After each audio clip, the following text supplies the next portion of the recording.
ખબર એટલે દવાખાનામાંથી આવે એટલે શું હોય આપણી પાસે દવા ઇન્જેક્શન કોને લેવા છે કોઈને નહીં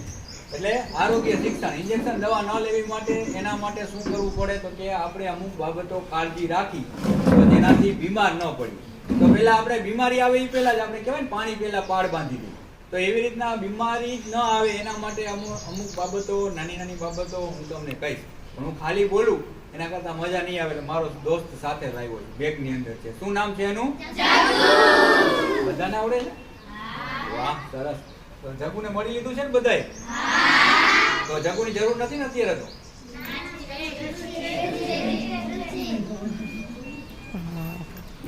આ કળા ને અંગ્રેજીમાં વેન્ટ્રોક્યુલિઝમ કહેવાય શું કહેવાય વેન્ટ્રોક્યુલિઝમ આપણી સંસ્કૃતિ આપણી કળા બધા અંગ્રેજો લઈ ગયા એટલે અંગ્રેજી નામ આપી દીધું બરાબર છે એટલે વેન્ટ્રોક્યુલિઝમ પેલા આપણી જે સંસ્કૃતિ હતી ભારતીય સંસ્કૃતિ એટલે થોડુંક તમને કહીએ તો એની સાથે આ હોય તો તમે સાંભળો અને તમને અત્યારે બધાને છૂટી ગયા છો ભૂખ લાગતી હોય તો થોડી ભૂખ ના લાગે થોડું જગુ સામે ધ્યાન દો બરાબર છે તો શું નામ છે આનું જગુ અને હું થોડી આરોગ્ય શિક્ષણની વાતો કરશું થોડી નાની નાની બાબતો તમે ધ્યાન રાખશો એટલે વાંધો નહીં આવે બીમાર જ નહીં પડીએ દવા લેવાની જરૂર નહીં પડે અને હોસ્પિટલ જવું નહીં પડે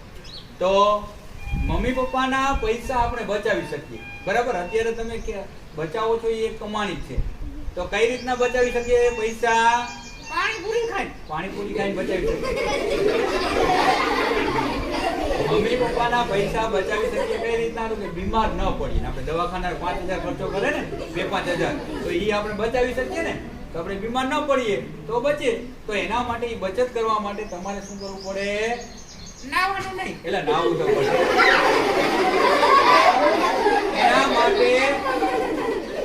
એક નાની નાની એવી બાબતો તમને કહેશું જેનું ધ્યાન રાખવું પડે બરાબર છે તો એ તમે ધ્યાન રાખશો એટલે તમે બીમાર પડશો નહીં તો એક તો પેલા મોટા ભાગે દવાખાના ફૂલ હોય બરાબર છે શું કામ ફૂલ હોય શેનાથી ફૂલ હોય પિક્ચર જોવા જાય એટલે બિલકુલ દવાખાના હાઉસફુલ હોય પણ અહીંયા કઈ પિક્ચર લાગેલું હોતું નથી છતાં હાઉસફુલ હોય છે તો શું કામ કારણ કે તાવ હોય મોટા ભાગે શું હોય બીમારી તાવ આવે અને તાવ આવે એટલે શું થાય ઠંડી લાગે ને ઠંડી લાગે તાવ આવે બરાબર છે એટલે આવું ઠંડી લાગે તાવ આવે ને આવો તાવ હોય ને મેલેરિયા હોય શકે બરાબર છે તો એમાં એક આપણને ખબર છે કે મોટા ભાગે આપણને તાવ શેનાથી આવે મચ્છર બરાબર મચ્છર કેવડું હોય હાથી જેવું એટલે હાથી જેવું મચ્છર કેવડું હોય એકદમ ઝીણું નાનું આપણને ખબર છે માખી પણ નાનું હોય એટલે આપણને ખબર ન હોય અને આપણને શું કરે બટકું ભરે અને આપણને ઝેરી મચ્છર હોય એટલે મેલેરિયા થાય ડેન્ગ્યુ થાય ચિકનગુનિયા થાય હાથી પગો થાય આ બધા જ તાવ છે ને મચ્છરથી આવે આપણને ખબર જ નથી બરાબર છે અને મચ્છર આપણે આ ઘરમાં ઘણા હોય એટલે જ કહેવાય છે ને કે આપણા જ ઘરમાં આપણો દુશ્મન કોણ મમ્મી પપ્પા આપણા જ ઘરમાં આપણો દુશ્મન મચ્છર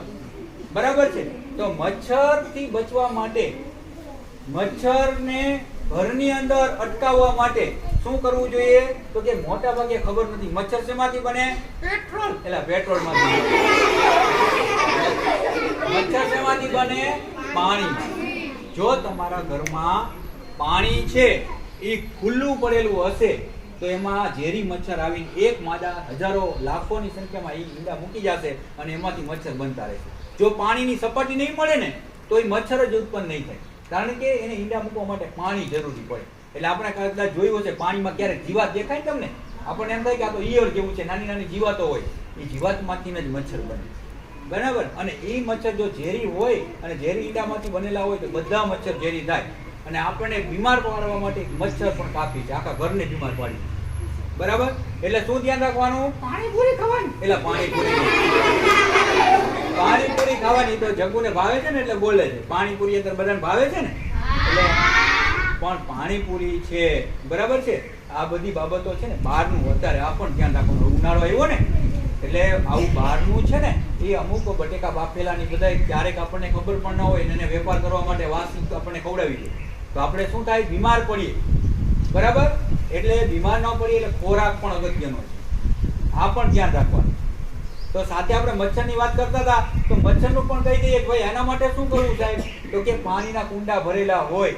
બરાબર તમારા ઘરમાં જે તમે ઘણા ટાઈમથી જોતા નથી એમાં મચ્છર ઈંડા મૂકી દે બરાબર ત્યાર પછી આપણે ખબર કુલર હોય પાણીનું ફ્રીજની પાછળ ટ્રે ભરેલી હોય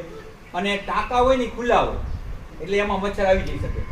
તો પહેલા તો શું કરવાનું ટાંકાને શું કરી દેવાનું તોડી નાખવાના એટલે તોડી નહીં નાખવાનું ટાંકાને ખાલી કરવા માટે એટલે કે આપણે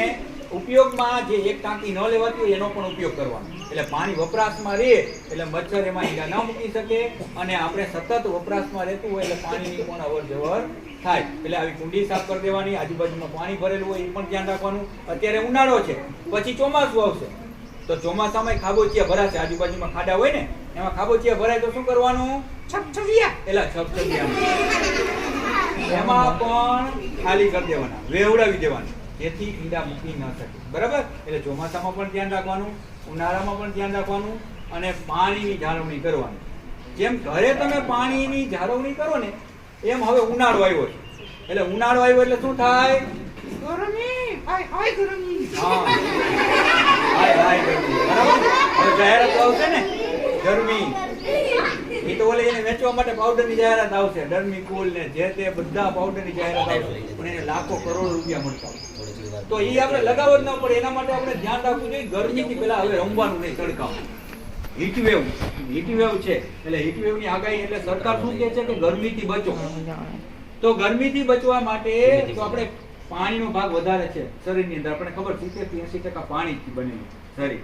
તો એના માટે શું કરવું જોઈએ પાણીપુરી ખાવાની એટલે પાણીપુરી નહીં એટલે પાણી નામ આવે છે પાણીપુરી ખાવાથી ન પણ પાણી પીવાથી સ્વચ્છ પાણી પીવાનું અને શરીરને જાળવવાનું બરાબર છે તો પહેલા તો આપણે સ્વચ્છતા પણ એટલી જરૂરી છે તો આપણે સ્વસ્થ રહીએ તો સ્વચ્છ રહેવા માટે શું કરવાનું નાહવાનું નહીં એટલે નાહવું તો પડે તો એના માટે નાહવું પડે અને બીજું આપણે ખોરાક ખાઈએ છીએ આપણે ખબર બધા ખોરાક શેના ખાય પગેથી એટલે પગેથી ના હોય શેનાથી ખાય ખોરાક હાથે તો આપણે નખ કાપેલા હોય નખની અંદર હજારો વાયરસ હોય આપણને ખ્યાલ ન હોય માટીના રજકણો હોય અને આપણા મોઢામાં જતા રહે આપણે ખોરાક ખાઈએ એટલે સાથે સાથે જતા રહી બરાબર અને આપણે બીમાર પડી એટલે મોટા ભાગની બીમારી પેટથી થતી હોય જો પેટમાં તમે ખાવામાં પાણી પીવામાં કાળજી રાખશો એટલે તમે બીમાર પડશો નહીં તો શરીર આપણું સાચવવા માટે ઉનાળો છે ને એમાં પાણી અને શરબત બરાબર બાકી અત્યારે જાહેરાત આવશે શેની જાહેરાત આવશે શું પીવું જોઈએ કોકા કોલા એટલે કોકા કોલા અત્યારે આપણને એવું જ ગમે કોકા કોલા આઈસ્ક્રીમ ગુલ્ફી પણ બધું માપમાં બરાબર છે અતિ ઠંડક વાળું પણ જરૂરી નથી તો એના માટે આપણા શરબત લીંબુ શરબત આપણા ઘરે જ હોય લીંબુ અને શરબત બરાબર લીંબુ શરબત તમે અને શેરડીનો રસ છે બહાર નીકળ્યા હોય તો આ બધું ધ્યાન રાખો અને પાણીની બોટલ હવે બધાય પાસે હોવી જોઈએ પાણી પીવાનું જો તમે પાણી ઘટશે શરીરમાં તો ચક્કર આવશે બરાબર બીમાર પડશો લૂ લાગશે અને તાવ આવશે તો આ પણ ઉનાળામાં ધ્યાન રાખવાનું પાણી ન ઘટવું જોઈએ મચ્છરનું પણ ધ્યાન રાખવું જોઈએ હવે ઘરમાં મચ્છર વધી ગયા હોય તો એના માટે શું કરવું જોઈએ પકડી અને સજા એટલે પકડે મચ્છર પકડીને સજા ન થાય તો એના માટે મચ્છરદાનીનો ઉપયોગ કરો લીમડો છે કડવો એને તોડીને એનો ધુમાડો કરો જેથી મચ્છર જતા રહે બરાબર તો આવા આપણે અમુક કાળજીઓ રાખશું તો એનાથી મચ્છર નહીં થાય પાણી વધારે પીવાનું સ્વચ્છતા રાખવાની શરીર સ્વસ્થ રાખવાનું બરાબર છે અને ટાંકાઓને ઢાંકી દેવાની અને જે કંઈ પાણીના એવા પાત્રો ભરેલા પડેલા હોય એને પણ અદલા બદલી કરતું રહેવાનું એમાં પણ જોવાનું કે મચ્છર બનતા નથી ને તો આવી નાની બાબતનું તમે ધ્યાન રાખશો એટલે તમે બીમાર પડશો નહીં એટલે એક તો પહેલા હવે ફૂલ ગરમી છે હીટવેવ છે એટલે ખાસ ધ્યાન રાખજો હવે તડકામાં બહુ રમવાનું નથી બરાબર છે કદાચ એવું બને કે અમુક વખતે આપણે તો પાણી ઘટવું ન જોઈએ શરીરમાં બરાબર કારણ કે 80 થી 90% છે એ આપણી શરીરમાં પાણી રહેલું છે બરાબર તો આપણે સ્વસ્થ રહેશું આપણે હંમેશા ભણવામાં ધ્યાન આપી શકશું આગળ વધીશું કારણ કે આપણને કેવી દવા તાવ ઉતારે મીઠી દવા તાવ ઉતારે કડવી તો શિક્ષકો આપણા વાલીઓ આપણને વડીલો કંઈક કે આપણને કડવું લાગે જો આપણને ગમે નહીં શું કામ? કારણ કે એ આપણા માટે છે અને કડવું છે, પણ કડવી દવા તાવ ઉતારે એવી રીતના આપણા શિક્ષકોએ કીધેલી વાત હોય, કંઈક આપણી સજા કરેલી હોય તો એ આપણા માટે હોય, બરાબર? જેનાથી આપણે બીમાર ન પડીએ, સ્વસ્થ રહીએ અને આપણા સારા માટેની વાત હોય, પણ આપણને ક્યારેક ગમતી નથી. તો ધ્યાન રાખવાનું, જે શિક્ષકો કહે, જે વડીલો કહે, જે માતા પિતા કહે એ માનવાનું, કારણ કે જીવનમાં આપણે તો જ આગળ વધશું, બરાબર? તો આ આરોગ્ય સાથેની થોડી વાતો હતી. હવે તમારો સમય પણ વધારે નહીં લઉં અને ખૂબ ખૂબ આભાર સાહેબશ્રીનો, તમારો પણ, એટલે તમારા બધા માટે અને સાહેબને સ્ટાફગણ માટે એક વખત આભાર વ્યક્ત કરું છું.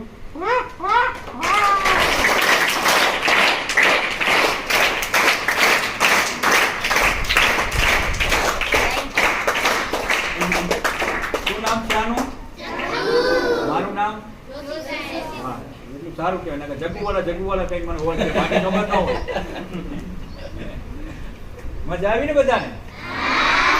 સરસ. વળી પાછા નેક્સ્ટ ટાઈમ ક્યારેક મળીશું આવી રીતના, એટલે તમને યાદ અપાવતા રહી, બરાબર?